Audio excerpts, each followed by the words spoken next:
Hey there, Brittany here. Before we dive into today's episode, I wanted to let you know about a special online mini training that I'm offering for free for a limited time. It's called Peace, Love, Stepmom. And not to toot my own horn, but beep, beep, it's pretty freaking awesome. Peace, Love, Stepmom will give you the exact steps to take in order to create more harmony in your stepfamily without feeling like you have to walk on eggshells or bite your tongue or ignore your own needs just to keep the peace.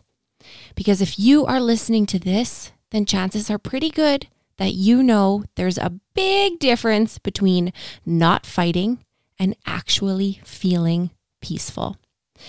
To enroll in Peace, Love, Stepmom and get immediate access to this incredible online course, head to peacelovestepmom.com and sign up. It's totally free. You don't want to miss it. So go to peacelovestepmom.com to enroll and get immediate access. Now, on with the show. Where would you take your life if you knew you could not fail? I get it. As a stepmom, mom, and entrepreneur, sometimes it can feel like what everyone else expects of you versus what you dream about for yourself are on opposite ends of the spectrum. As a woman, you're taught from a very young age what society thinks you're worth based on how you look, how you behave, and how much money you're allowed to bring in. But I'm here to show you that you can be the woman who has it all, and not just on the outside. I'm Brittany Lynch, and you are the queen of your castle. What is up, beautiful people? My name is Brittany Lynch. I help stepmoms live happily ever after, and you are listening to the Queen of Your Castle podcast. So welcome. If you are new here, welcome. If you are a longtime fan, welcome. Thanks for tuning in with me today.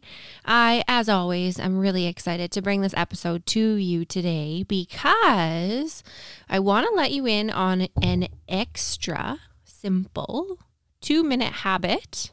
Yeah, 2 minute. I said 2 minutes. 2 minutes. 2-minute habit that I started incorporating into my day that ended up being a real game changer for my sanity. And as a result, it was a game changer for my marriage. It was a game changer for the relationship I have with my stepson. And, you know, honestly, like if we're being honest, it even improved the relationships I have with my friends and my mom and my sisters, everyone. Now, something I've noticed over the years is that when it comes to stepmoms, typically, I'm making generalizations, but typically it seems that stepmoms either have a hard time bonding with their stepkids or they have a really complicated, high conflict relationship with their stepkid's other parent. And yes, in some cases, like some stepmoms have both. And yes, in some cases, stepmoms have neither. But from what I've seen, from what I've observed, there are two sort of dominant camps when it comes to a stepmom's biggest struggle. Now, I think I've been anyway, but in my interpretation, I've been pretty transparent over the years, especially, you know, with my clients who I work with. But I've been pretty transparent in sharing the struggle that I have personally had when it came to bonding with my husband's son. And I think that as a result of that, I tend to attract clients who are also having a difficult time specifically related to that bond between themselves and their partner's kids. Because eventually that bond, and let me be clear, that could be because of, loyalty binds between the stepkids and their other parent. That could be because stepmom's trying and the kids aren't receptive to it. Like there are a lot of factors that can play into why a stepmom would have a specific difficulty related to that bond, right? But eventually what ends up happening, regardless of the reason behind that, eventually what ends up happening is that kind of challenging bonding relationship with the partner's kids, it leads to a lot of guilt and a lot of shame in the stepmom, right? I know I personally, I was always like, what's wrong with me? Why am I having such a hard time with a child? How am I letting a young 7-year-old child affect me like this? What's wrong with me? And I was so ashamed. I was so ashamed about it. And on the other side of that shame, there was a lot of resentment. Right? Like I carried a lot of resentment toward my husband, toward his ex, toward my stepson. There was a lot of resentment there. And so between that guilt and that shame and that resentment and that jealousy and et cetera, that in my instance and in lots of stepmoms' instances, that kind of builds up and leads to disconnection from the kids, disconnection from the spouse, and disconnection from the self. Okay. And when that happens, and when that starts kind of layering on top of each other, the writing is really on the wall for how much longer the romantic relationship will last. Now, I'm sure you've heard that big, ugly statistic that at least 67% of stepfamilies fail. Yes, that's second marriage stepfamilies. Third marriage stepfamilies are over 70%. So anyway, if this sounds familiar to you, if you've ever felt like there was, something wrong with you because you just couldn't get over whatever it is that's keeping you from really connecting with the kids, I want you to know that you are listening to the right podcast. You're in the right place. There are a whole lot of us just like you who really get this on a soul level. Okay, we get you. We got you. But, whichever camp you're in, whether you are in the camp where you just can't, for whatever reason, seem to form a really connected relationship with these people who your partner created, or you're in the camp where you just can't fathom how, in the name of everything holy, your partner ever had children with that other person. Am I right? There's a very real possibility that, at least if you're like most stepmoms I've met, there's a very real possibility that you're going to understand what I'm about to say. And that is that it is exhausting when your mind is just stuck playing this constant repetitive loop, of these problems. I honestly remember probably 6 years ago, probably now, I remember sometimes I would have entire days where I literally could not think of anything except the problems that I thought I was having with Seamus and my stepson and my stepson's mom. And at the time, I really had no idea how to take my mind off those problems. I really believed, I didn't even think about this actually, but at the time, my only strategy, it seemed, was that I would get in my head and I would try to think my way into solutions. So what I would do is I would just spend time thinking and stewing and Googling and planning and reading and tell me if this sounds familiar. You've got a problem. Say you have a disagreement with your spouse about your stepkids. And then for the next hour, 2 hours, 2 days, maybe, you get trapped in your head, replaying this argument, thinking about what you could have said differently, thinking about what your spouse should have said differently, thinking about all the ways that you should be tackling this problem, right? I'm going to fix it. And you think and you think and you think and you feel irritable and you keep thinking and you feel agitated and you keep thinking, but you can't stop thinking, right? Has that ever happened to you? If you're nodding your head, yes, I get it. If you're shaking your head, no, and you're like, I have no idea what this chick is talking about, then you are a very lucky person. Now, I want you to ask yourself the question. How many minutes or how many hours of every day do you spend thinking about your stepfamily problems? Okay. How many minutes, how many hours of every day do you spend trapped in your head, trying to come up with solutions to those problems, trying to come up with possible solutions for every possible problem that maybe hasn't even happened yet, right? And then come up with the next steps for each possible outcome. Like how many minutes would you say? How many minutes, right? 10 minutes a day, couple hours a day, almost all of your day, depending on what's happening. I want you to know that there's no right or wrong answer to this. There's no good amount of minutes or bad amount of minutes. There's no cutoff for how many minutes is too many, right? Like if you overthink for 27 minutes a day, you're fine. But the second you get to 28 minutes, no, that's too many, right? Like that's not a thing. Wherever you're at is okay. Okay. Because let me tell you this, literally every person on this planet tries in some way, shape, or form to think their way out of their problems. And on one hand, our thoughts can be really helpful, right? Like sometimes we do have some really useful thoughts. But on the other hand, there are times when the thoughts we think don't feel good. And the thoughts that we have about the thoughts don't feel very good either.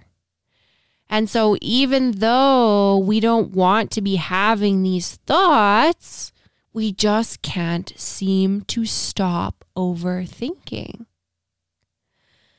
Like, have you ever said, for example, I am not going to think about my partner's ex ever again. And then 4 milliseconds later, there they are, tap dancing behind your eyelids. Have you ever laid awake at night trying to fall asleep, but you just can't get your mind to stop replaying the day's events or your stresses about tomorrow or your stresses about what's going to happen between now and the time the kids turn 18, right? It's like a bad movie that you can't turn off. If so, if this sounds familiar to you, then congratulations, you're a human. Okay? You're a human being. But you might be starting to wonder, like, okay, that's all well and good that every person experiences this in some capacity, but how can I do it less, right? How can I do it less so that I can spend a little bit less time focused on the negative or a little bit less time focused on the future that hasn't happened yet that I'm predicting the worst in, right? Like what do you think that life could look like for you? What do you think your stepfamily relationships could look like if you spent even a little tiny bit less time focused on the negative and the what ifs? Now, I'm not saying avoid your problems. I'm not saying pretend your problems don't exist. I'm not saying any of that. I am saying, what if you just made a teeny, teeny, tiny change? Isn't a teeny, tiny change still a change? Like, doesn't it still count? Isn't any improvement still an improvement? Because what do you think you'll see when your mind is on a loop, on repeat, saying, I can't bond with the kids. I can't bond with these kids. I can't bond with these kids. Every little thing that they do wrong, or you do wrong, or your spouse does wrong, or their other parent does wrong, that loop starts up again, right? I can't bond with these kids. I can't bond with these kids. If that's the dominant thought loop in your mind, if that's what you're thinking over and over, then what ends up happening? Yeah, of course. You can't bond with the kids. But listen to this. What if for just 2 minutes a day, you could be more intentional with your thoughts?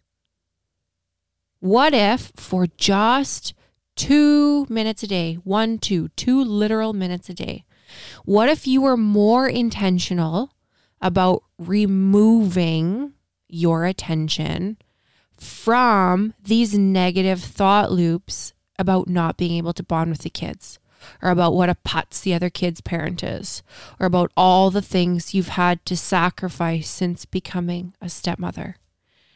And I want to specifically point out that I said removing your attention from these things, because there's a difference between removing your attention and trying not to think about something, right? Like, for example, if I say to you, don't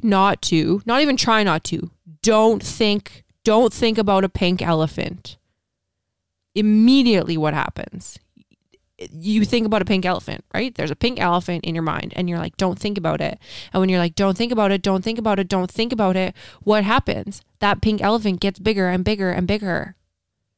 So the way to not think about your problems isn't to not think about them. It's to remove your attention from them. Okay. Subtle but very important difference in the language. Okay. Subtle but very important difference in the way that you think about your thinking. And 2 minutes a day of removing your attention, 2 minutes a day might sound like nothing. But make no mistake, it will add up, and it does add up. In fact, I did a quick little calculation.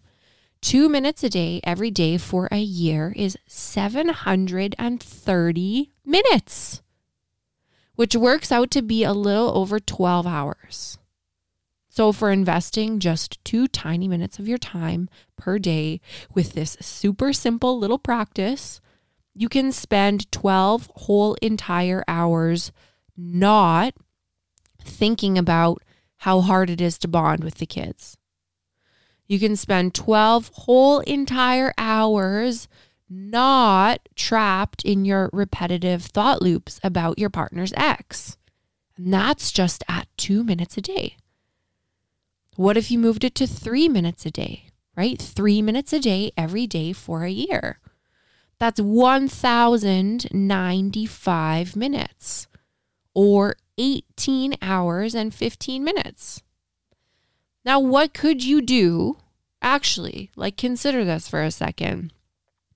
What could you do with 18 extra hours of brain space? What sort of difference do you think that you would see in your mental health, in your relationships, in the way you show up at work, if you had 12 to 18 or more extra hours of peace and calm in your mind? If you became more present, meaning that you were in the here and now for 12 to 18 more hours, what do you think that your life could start to look like?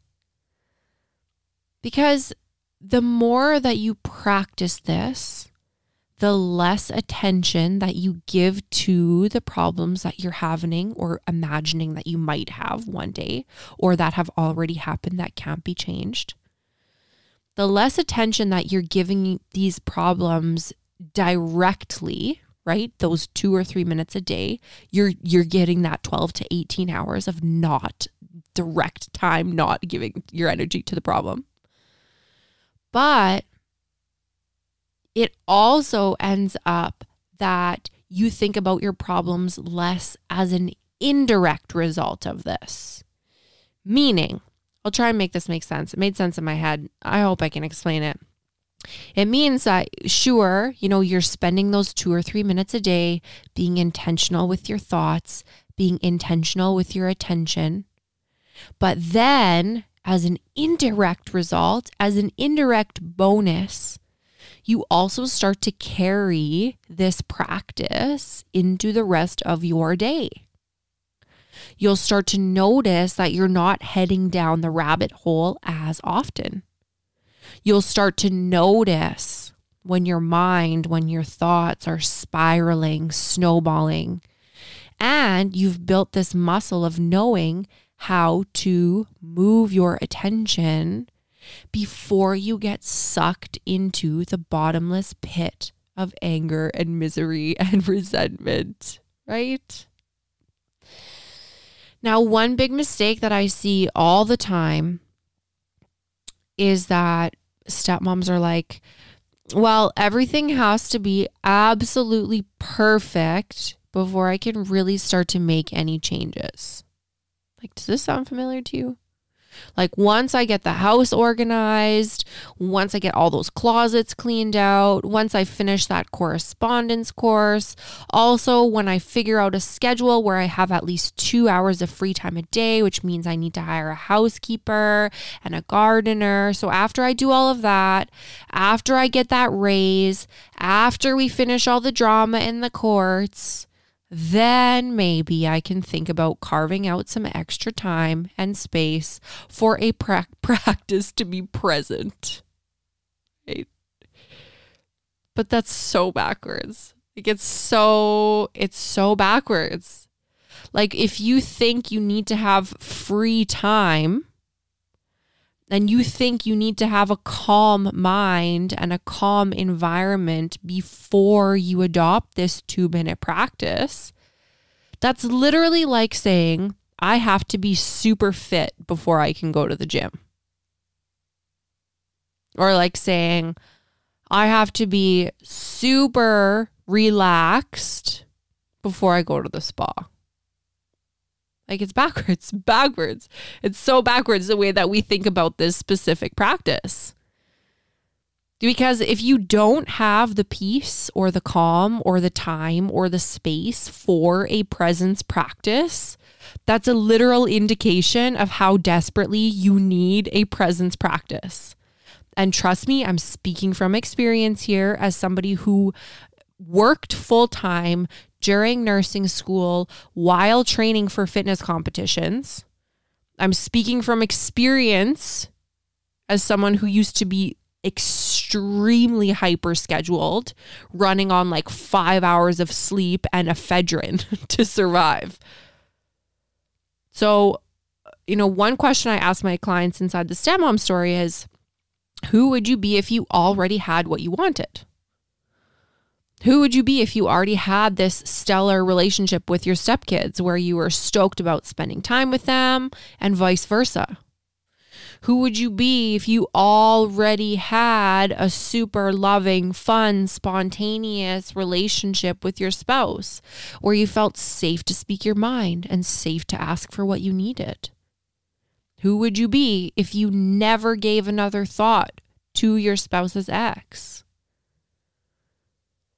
Make no mistake, the life that you are living now is a direct result of the type of person you are being.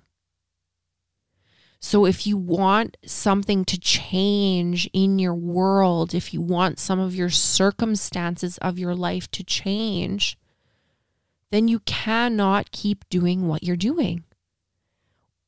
If you keep doing what you're doing, every day is going to be exactly the same. This is scientifically proven. If you do the same thing, you will get the same results. Because everybody wants change. But hardly anybody wants to be the person who does the changing. Everybody wants more comfort, more ease, more flow, right? I know I do. I want more comfort. I want more ease. I want more flow, right? Like it's human nature to want things to feel better in life. But hardly anybody wants to be the person who puts in the elbow grease to open these channels, right? I still procrastinate. I still say screw it and lay on the couch and watch Netflix, even though I know if I did the one more thing that I would get closer to having more ease, more flow, right? But the thing about this is that who literally can't find 2 minutes in a day? That's how I really got started in this practice, is I just made it a super achievable 2 minutes a day. Because you can do this 2 minutes a day on the toilet. You can do this 2 minutes a day in your vehicle before you go into the office. You can do this 2 minutes a day in your vehicle when you're taking a break from the kids, right? You could do it in the shower. 2 minutes a day, investing 2 minutes a day to get more peace, more health, more happiness, less stress, better relationships, purely from moving your attention. Now, do you have any ideas what presence practice I might be talking about? I might have been alluding to. What presence practice requires that you move your attention? If you're maybe thinking or guessing or figured out that the presence practice that I've been talking about is meditation, then you would be correct. Now, hold on before you click off, before you run away. The reason I didn't start out by saying meditation is amazing is because the second that people hear this word, all of their limiting beliefs just become deafening. And all their limiting beliefs just take over all their whole consciousness, right? They just tune out. All they can hear is their limiting beliefs. I say the word meditation and instantly people have it decided that meditation doesn't work. Like, oh, meditation? No. I've tried that before and I can't do it. I don't know if I'm doing it right, so I just don't do it at all, right? I can only do it for like 3 days in a row and then I drop the habit. I can't even form the habit. I've tried those free apps and it's just so easy to skip doing it because there's no accountability, right? I just say I'll do it later and I never do it. One I hear all the time is I can't meditate because my mind is way too busy, right? I can't meditate because I'm so busy that by the time I sit down at the end of the day, I just fall asleep. I can't meditate because I don't have an hour to just sit around and do nothing, right? I've heard them all probably. I've also probably said all of these things at some point if we're going to be honest with each other. And I hope we are, because I hope we're friends and friends are honest with each other. But since I've logged a few hundred hours on my meditation pillow, and since I've become more than just a practitioner of meditation, but I've also become a teacher of meditation, I can tell you right now that those exact thoughts, that I'm too busy, meditation means you're doing nothing, my mind is too busy, I don't know if I'm doing it right, all of those thoughts are just some of the things that you learn to see differently when you meditate. Now, here's the truth. We live in an instant gratification society. We want our Google search results returned in milliseconds. We want our food delivered in 10 minutes or less. We want faster flights, less layovers, faster internet, faster phones. We don't want to wait in line. We don't want to wait in traffic. We don't want to wait in the waiting room at the doctor's office. We want our packages delivered in 24 hours or less. We, as humans, as a society, have come to expect that the moment we decide that we want something, it should become instantly accessible to us. And don't get me wrong, I love fast. I hate waiting. I want everything that I want to have happened yesterday. But I'm curious if you can see this parallel here. Where else might this desire for instant gratification show up in our lives? What about when we become stepmoms and so many of us hope that we can just snap our fingers and our ready-made family is just instantaneously going to be picture perfect? It's no fault of our own that we hope for that, but it's just absolutely not realistic whatsoever. And here's the parallel. What about when we sit down to meditate for 15 minutes, 3 days in a row, and we don't reach nirvana by the end of the third day? So we say, well, meditation's shit and it doesn't work for me. My mind is way too busy and I don't have time to sit around and do nothing if it doesn't work anyways. Okay. That expectation that you'll master meditation in 15 minutes a day after 3 days, it's ridiculous. It's ludicrous. It's not realistic. Meditation is a practice. Presence, being present in the moment, aka not stressing about the future and not stressing about the past. Being present is a practice. And becoming a solid stepmom who feels peaceful and has really dynamite relationships. P.S. Why don't we say dynamite more? But being a stepmom who has dynamite relationships, that's a fucking practice. That's developed with the support of presence tools like meditation.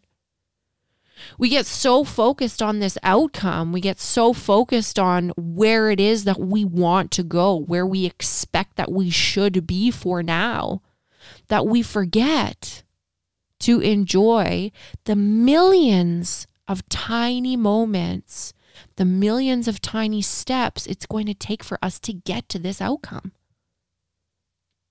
Developing a consistent meditation practice, starting with something as accessible as 2 tiny minutes a day, is one thing that you can do to stop and smell the roses, right? To stop and enjoy some of the millions of tiny moments along your journey. When we don't get hung up on, should I be meditating for 10 or 20 or 30 or 5 or 7 minutes every single day, or else I'm just not doing it, right? When we're like, oh, well, I missed a day, so screw it. My streak is over. I don't have to do it anymore. When instead of overthinking how we need to make this meditation practice perfect in order to be able to do it properly, when we say instead, I can take 2 minutes out of my day to intentionally be in the present moment. Like, I'm just gonna blow your mind here with a study that I read from Harvard researchers at the Massachusetts General Hospital. So these Harvard researchers took 16, yes, small study size, but still 16 participants and had them practice meditation. And they looked to see what would happen in the meditators' brains. And listen to this. In only 2 months, 2 months, where the participants listened to audio recordings of guided meditations, the literal structure of their brains changed. The structure of their brains changed because of meditation. The researchers found that the meditators had an increase in their gray matter density, basically just means their brain density, in specific structures of the brain that are responsible for learning, memory, self-awareness, compassion, and introspection. They also found that the meditators had a decrease in gray matter density in the amygdala, which is basically the fight or flight center, right? The fear, the stress, the anxiety center of the brain is the amygdala. So in other words, in 2 months from listening to guided meditation recordings, these meditators grew parts of their brain responsible for improving their quality of life and shrunk a part of their brain responsible for making them feel less stressed and anxious and afraid. Like, are you freaking kidding me? How incredible is that? If I said to you, hello, I have a magic pill. It has no negative side effects, and it will help you become more compassionate and more introspective, and you will become less anxious and less stressed and less afraid. Would you like to take the pill? If you're like most people, of course you would take the frickin' pill. I would take the pill. Because what does more compassion give you? It gives you a different lens to see the struggles that your stepkids are facing. It gives you a different lens to see the struggles that your partner is facing. It creates an opportunity for you to support your stepfamily emotionally in a way that doesn't feel exhausting to you and create resentment. And what does that end up doing for your relationships? Builds intimacy, brings you closer, creates deeper love, less drama. And so what could your stepfamily relationships look like in even a few months if you were able to change the structure of your brain and show up from a place of compassion and empathy rather than stress and taking things personally and feeling like everything's happening to you? Like, what can life look like? Could it look like for you in 6 months, a year, 2 years, when you get to live a life of less stress, less fear, where you get to be involved in relationships that make you feel lit up and fired up? If you're not driving, I want you to close your eyes and imagine what that feels like. What does it feel like to live in your body when you don't experience as much stress, when you feel more compassion for people, when you're more introspective and take more responsibility and therefore feel like you have more control over your life? And all of this can start from a place of 2 teeny tiny minutes a day. It seems like a pretty obvious no-brainer to me. And if you're wondering, okay, that sounds great, but can everybody meditate? Is meditation something that everybody can do? Usually that wondering means that you might think that everybody can meditate except for you. But if you know how to breathe, then you know how to meditate. I'll see you back here next week. Same time, same place. I hope this episode got your wheels turning and showed you just how powerful you are. I would invite you to take 30 seconds and tap subscribe to this podcast. When you subscribe to the podcast, then rest assured you will never miss an episode. And in no time, spinning your wheels will be a thing of the past. Thank you for listening and subscribing. And if you enjoyed this episode, it would mean the absolute world to me if after you subscribed, you jumped on over and left me a 5-star review, and better yet, a written review. I am on a mission to let every mom and stepmom know that you can create the life of your dreams. And I need your help to change the world. The world needs us. Thank you so much for subscribing and leaving me a 5-star review. I will see you next week for more behind the scenes action and to get really up close and personal with me and our beautiful step family. Jump on over to Instagram and follow me at The Step Queen. Don't be shy. Send me a DM.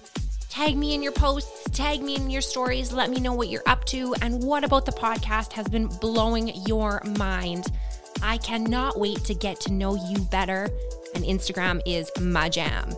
I love you so much. I love you so much. Make it rain, girlfriend.